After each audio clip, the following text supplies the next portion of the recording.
نحمده ونصلي ونسلم على رسوله الكريم اما بعد فاعوذ بالله من الشيطان الرجيم بسم الله الرحمن الرحيم إليه يرد علم الساعة وما تخرج من ثمرات من أكمامها وما تحمل من أنثى ولا تضع إلا بعلم صدق الله العظيم۔ آج ہم نے 22ویں تراویح پڑھی اور اس میں ہم نے 25واں پارہ پڑھا ہے، سنا ہے، اسی کی انشاءاللہ چند آیات کا خلاصہ ہوگا۔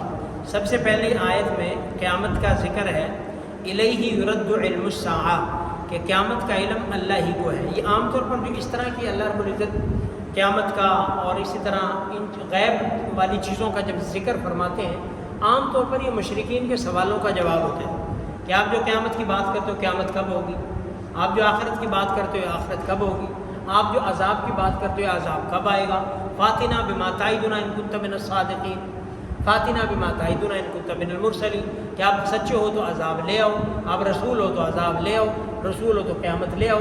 تو یہ اس قسم کے مشرکین کو جوابات ہوتے ہیں کہ الیہ یرد علم الساعہ، قیامت کا علم اللہ کے پاس، اللہ کے علاوہ کسی کو نہیں۔ سورہ لقمان کے آخر میں گزر چکا ہے، ان اللہ عنده علم الساعہ وینزل الغیث ویعلم ما فی الارحام وما تدری نفس ماذا تکسب غدا وما تدری نفس بأی ارض تموت۔ 5 چیزوں کا ذکر ہے کہ ان کا علم اللہ کے پاس ہے، ان میں سے قیامت ہے۔ قیامت کا علم اللہ کے پاس ہے، کل بندہ کیا کرے گا اللہ کو پتہ ہے، کہاں کون مرے گا اللہ کو پتہ ہے، ماں کے پیٹ میں کیا ہے اللہ کو پتہ ہے، قیامت کب قائم ہوگی اللہ کو پتہ ہے۔ تو یہ سارا کا سارا کیا ہے، بارش کب ہوگی اللہ کو پتہ ہے، یہ علم اللہ کو، تو قیامت کا علم اللہ کے پاس ہے۔ وما تخرج من ثمرات من اکمامها، پھلوں کی کونپلوں سے، ان کی بالیوں سے کیا نکلے گا اللہ کو پتہ ہے۔ وما تحمل من انثى ولا تضع الا بعلمه، عورت جو ہے وہ کیا جنے گی کیا اس کے پیٹ میں، یہ اللہ کو پتہ ہے۔ یہ سارا کا سارا کیا ہے، ان کا علم اللہ کے پاس ہے۔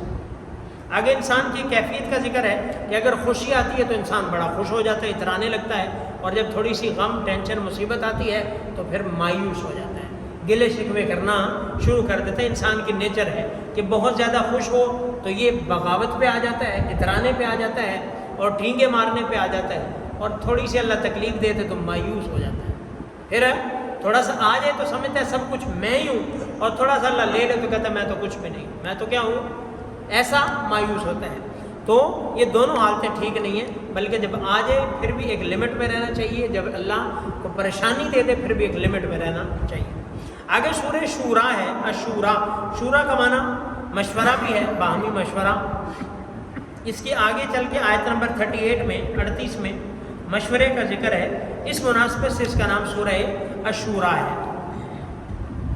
کیونکہ مکی صورت ہے، قیامت کا ذکر ہے اور اسی طرح آخرت کا ذکر ہے۔ فاطر السماوات والارض، کہ اللہ آسمان اور زمین کو پیدا کرنے والا ہے۔ جعل لکم من انفسکم ازواجا ومن الانعام ازواجا، کہ اللہ نے تمہارے سے بھی جوڑے جوڑے پیدا کیے ہیں اور تمہارے جانوروں سے بھی اللہ نے جوڑے جوڑے پیدا کیے ہیں، بلکہ ہر چیز سے اللہ نے کیا کیا ہے، جوڑا جوڑا پیدا کیا۔ وخلقناکم ازواجا، تمہیں انسانوں میں بھی، حیوانوں میں بھی، درختوں میں بھی، پھلوں میں بھی، ہر چیز میں کیا ہے، نر اور مادہ اللہ نے پیدا کیا۔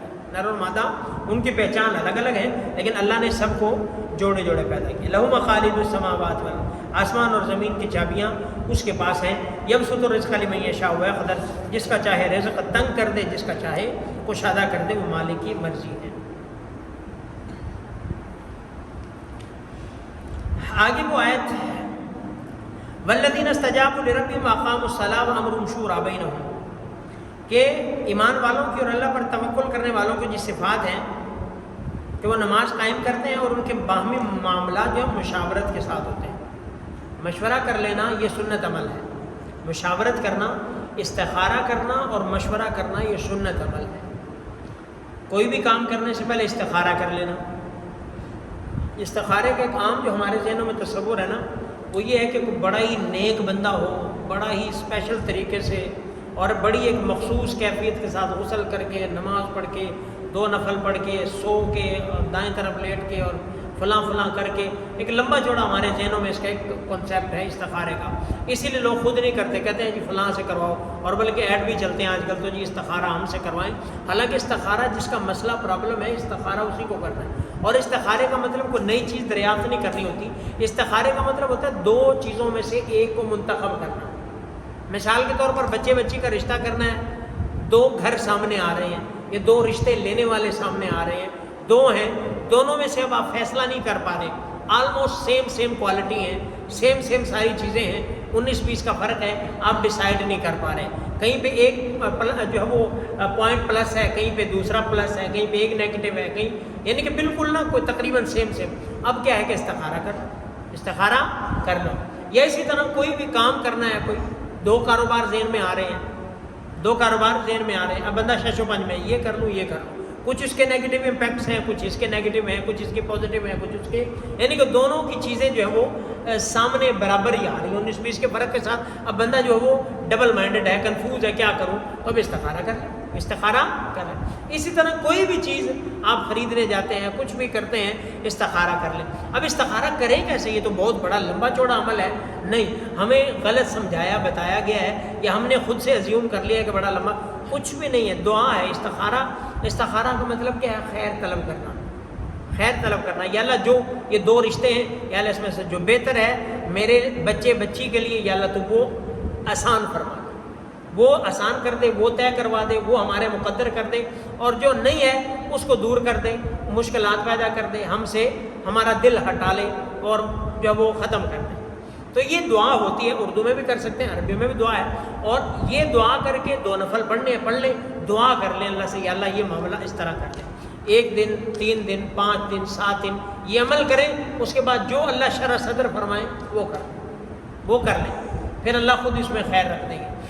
اور آپ یعنی کہ فی الفور بھی کر سکتے ہیں. آپ مثال کوئی چیز خریدنے جا رہے ہیں، دکان پہ کھڑے ہیں، ادھر ہی کر سکتے ہیں آپ. اور وہ کیا ہے؟ اللہم اہدنی وسددنی، دعا پڑھیں، وہ کام کر لیں. کوئی بھی کام کرنا چاہ رہے، چیز خریدنا چاہ رہے، اللہم اہدنی وسددنی، اللہم الہمنی رشدی واعذنی من شر نفسی، یا اللہ جو خیر کی بات ہے مجھے ذہن میں ڈال دے اور میرے نفس کے شر سے مجھے بچا لے، یعنی کہ کوئی نقصان کو مسئلہ مسائل نہ ہو. یہ دعا کریں، اپنا کام کر لیں تو یہ مختصر بھی استخارہ ہو سکتا ہے. تو کہنے کا مطلب کیا ہے کہ استخارہ اور مشورہ سنت ہے. مشورہ گھر میں آپ کریں، بچوں سے کریں، بیوی سے کریں، گھر کے جو فیملی ممبر ہیں ان کو مشورے میں شریک کریں، دوستوں سے کریں، جو مخلص دوست ہیں ان سے کریں، جو بالکل ایک پتہ چل جاتا ہے، جو گہرے ہیں، بھائیوں سے کریں. تو یہ مشورہ کرنے سے کیا ہوتا ہے، بندہ ایک صاحب رائے کی طرف پہنچ جاتا ہے، بڑی بڑی چیزیں سے سامنے آتی ہیں.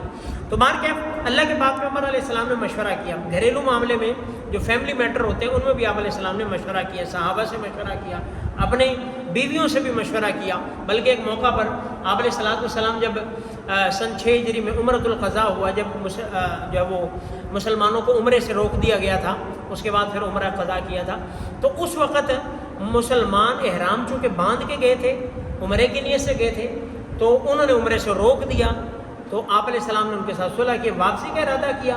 اب کوئی تیاری نہیں ہے. آپ علیہ السلام فرمایا بھائی سر منڈوا لو اور احرام کھول دو، واپس جانا ہے. اب کوئی تیار نہیں ہو رہا.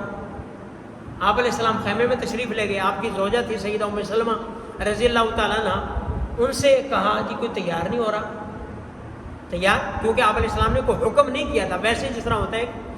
تو سیدہ ام سلمہ نے ایک رائے دی کہ رسول اللہ ایسا کریں، باہر تشریف لے جائیں، آپ بیٹھیں، اپنے حجام کو حلاق کو بلائیں اور اپنا سر منڈوائیں، بات ختم. آپ باہر تشریف لے گئے، آپ نے اپنے جو حجام تھا یا حلاق تھا اس کو بلوایا، اپنا سر منڈوانا شروع کیا. جیسے ہی منڈوانا شروع کیا سارے بیٹھ کے اپنے سر منڈوانا شروع. تو یہ مشورہ ہوتا ہے. مشورے سے ایک نئی چیز، نئی بات، نیا پہلو سامنے آ جاتا ہے. تو خیر، تو مشورہ کرنا بھی سنت ہے اور استخارہ کرنا بھی سنت ہے. آگے للہ ملک السماوات والارض یخلق ما یشاء، کہ اللہ کی مرضی ہے، پیدا اللہ کرتا ہے، بچے بچیاں اللہ دیتا ہے، بیٹے دے دے اللہ کی مرضی، بیٹیاں دے دے اللہ کی مرضی، بیٹے دے دے، دونوں چیزیں دے دے اللہ کی مرضی، دونوں چیزیں نہ دے اللہ کی مرضی، اللہ کی مرضی. تو اس لیے اللہ جس حالت میں رکھے خوش رہنا چاہیے. اولاد جیسے بھی دے دے، بیٹیاں دے دے بڑا شکر کرے اللہ، بڑا شکر کرے اللہ. بیٹے دے دے تب بھی شکر کرے، دونوں مل گئی ہیں تو پھر بھی شکر. ہر حالت میں یہ کسی کو بلیم نہیں کرنا چاہیے. ہمارے معاشرے میں جو بعض لوگ جاہل کرتے ہیں اب بھی آج بھی، کہ بیٹیوں پر جو وہ عورت کو بلیم کرتے ہیں کہ بیٹی ہوگی، پھر حالانکہ عورت کا تو کوئی قصور نہیں. اگر ظاہری طور پر دیکھا بھی جائے تب بھی میڈیکلی بھی دیکھا جائے، اگر بیٹیوں میں قصور ہے تو پھر بھی مرد کا ہی ہے. پھر بھی کیا ہے؟ مرد کا. پہلی بات تو قصور کسی کا بھی نہیں ہے, اللہ نے بیٹیاں دی ہیں, اللہ نے. اگر آپ کسی کو بلیم کرتے بھی ہیں تو عورت کو نہیں آپ الزام دے سکتے, وہ تو اللہ کی طرف سے. تو اس لیے یہ نعمتیں اصل ہمیں جب نعمت ہوتی ہے ہمارے پاس قدر نہیں ہوتی. جس کے پاس بیٹیاں بھی ہیں نا, اب وہ کئی دفعہ یا وہ خود تو ٹھیک ہوتا ہے, معاشرے کی باتیں سن کے سوچنے پہ مجبور ہو جاتا ہے. اور اس کے مقابلے میں آپ دیکھیں گے کہ کئی لوگ ایسے بھی ہیں جن کے پاس بیٹے بھی نہیں ہیں, بیٹیاں بھی نہیں, وہ ترس رہے ہیں اللہ کچھ ہی دے دے, بیٹی دے دے ہمیں, بیٹی ٹھیک ہے. وہ بھی نہیں ملتی, پھر وہ بیچارے اڈاپٹ کرتے پھرتے ہیں. جس کے پاس ہے وہ خوش نہیں ہے, جس کے پاس نہیں ہے وہ تڑپ رہا ہے کہ ہمیں مل جائے. تو یہ اللہ کی نعمت ہے, جو بھی اللہ دے دے اس نعمت پہ ہر حالت میں اللہ کا شکر ادا کرنا چاہیے. سورہ زخرف ہے, زخرف کا معنی زیور کے بھی ہوتے ہیں اور زخرف کے معنی سونے کے بھی ہوتے ہیں. تو آگے چونکہ اس میں زخرف کا تذکرہ ہے اس لیے اس سورت کا نام سورہ زخرف ہے. وَلَوْلَا يَكُونَ النَّاسُ أُمَّةً وَاحِدَةً لَجَعَلْنَا لِمَن يَكْفُرُ بِالرَّحْمَنِ لِبُيُوتِهِمْ سُقُفًا مِّن فِضَّةٍ وَمَعَارِجَ عَلَيْهَا يَظْهَرُونَ وَلِبُيُوتِهِمْ أَبْوَابًا وَسُرُرًا عَلَيْهَا يَتَّكِئُونَ وَزُخْرُفًا وَإِن كُلُّ ذَلِكَ لَمَّا مَتَاعُ الْحَيَاةِ الدُّنْيَا وَالْآخِرَةُ عِندَ رَبِّكَ.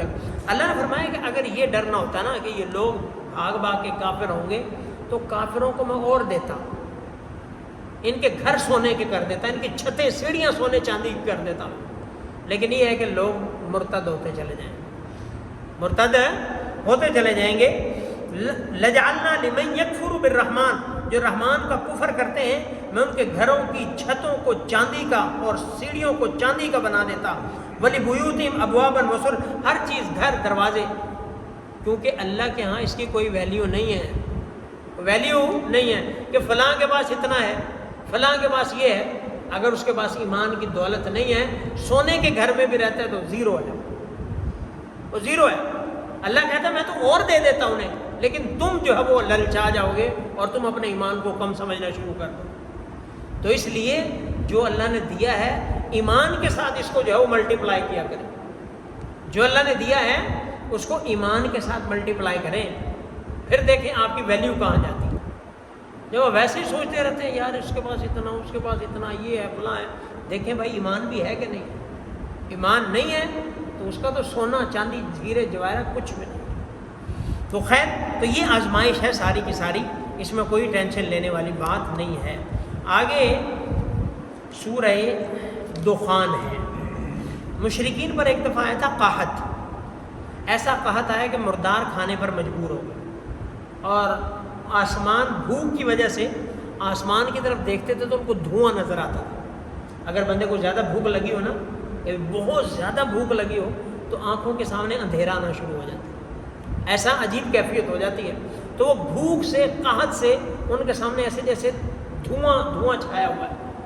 تو اس صورت میں فرتقب یوم تأتی السماء بدخان مبین, اس دھوئیں کا ذکر ہے. اس مناسبت سے صورت کا نام کیا ہے؟ دخان ہے. اور بعضوں نے کہا کہ قرب قیامت میں یہ دخان ہوگا. قیامت کی علامات میں سے ہے کہ جہاں اور علامات ہیں کہ دابۃ الارض ہے, یاجوج ماجوج ہے, دجال ہے, اور سورج کا مغرب سے نکلنا ہے, اور عیسیٰ علیہ السلام کا آنا اور حضرت مہدی کا ظہور, وہیں پہ یہ بھی علامت ہے کہ دھواں چھا جائے گا. وہ کیا ہے؟ دھواں چھا جائے گا. تو بارکیف اس کا اللہ کو پتہ ہے. تو اس لیے سورت کا نام کیا ہے جی؟ سورہ الدخان ہے. سورہ جاسیہ, جاسیہ کا معنی ہے گھٹنوں کے بل گرنا, گھٹنوں کے بل گرنا یا بیٹھنا. تو اس میں قیامت کی ہولناکی کا ذکر ہے, اور آخر میں ذکر ہے کہ وَتَرَىٰ كُلَّ أُمَّةٍ جَاسِيَةً كُلُّ أُمَّةٍ تُدْعَىٰ إِلَىٰ كِتَابِهَا, کہ قیامت میں آپ دیکھیں گے ہر بندہ جو ہے وہ ساری قومیں گھٹنوں کے بل پڑی ہوں گی جب ان کو ان کے نامہ اعمال کی طرف بلایا جائے گا. آؤ جی چیک کرو اپنی کاپیاں, اپنے رجسٹر, اپنا نامہ اعمال, اپنا حساب کتاب دیکھو. تو کل امت تدعیٰ الی کتابہا, ہر امت کو اس کی کتاب کی طرف, نامہ اعمال کی طرف بلایا جائے گا. الیوم تجزون ما کنتم تعملون, آج تمہیں بدلہ دیا جائے گا جو تم نے عمل کیا ہے. آخر میں اللہ کی بڑائی ہے. فللہ الحمد رب السماوات و رب الارض رب العالمین ولہ الکبریہ, تعریفیں تو اللہ ہی کی ہیں, تعریفوں کے لائق کیا ہیں؟ اللہ ہی ہے. باقی جو تعریفیں ہیں وہ تو پھیکی تعریفیں ہیں, مزہ نہیں ہے. ہماری آپ کی جو تعریف ہے بڑی پھیکی سی ہے, ہمارا کوئی اس میں اتنا کمال ہوتا ہی نہیں, ہمارا کمال نہیں. تعریفوں کے لائق کیا ہے؟ اللہ ہے. بڑائیاں جو میری آپ کی تو ہے ہی نہیں, ہماری کیا بڑائی ہے؟ ہماری کوئی بڑائیاں کس کی ہیں؟ اللہ کی. بڑائی اللہ کو زیب دیتی. اللہ اپنی بڑائی بیان کرے اس کو زیب دیتی ہے. ہم بیان کریں اللہ کی شان ہے, اللہ کو زیب دیتی ہے.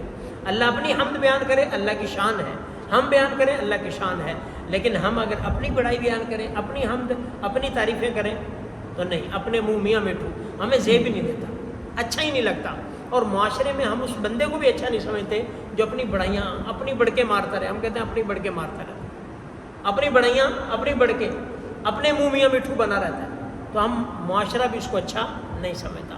تو بڑھائیاں تعریف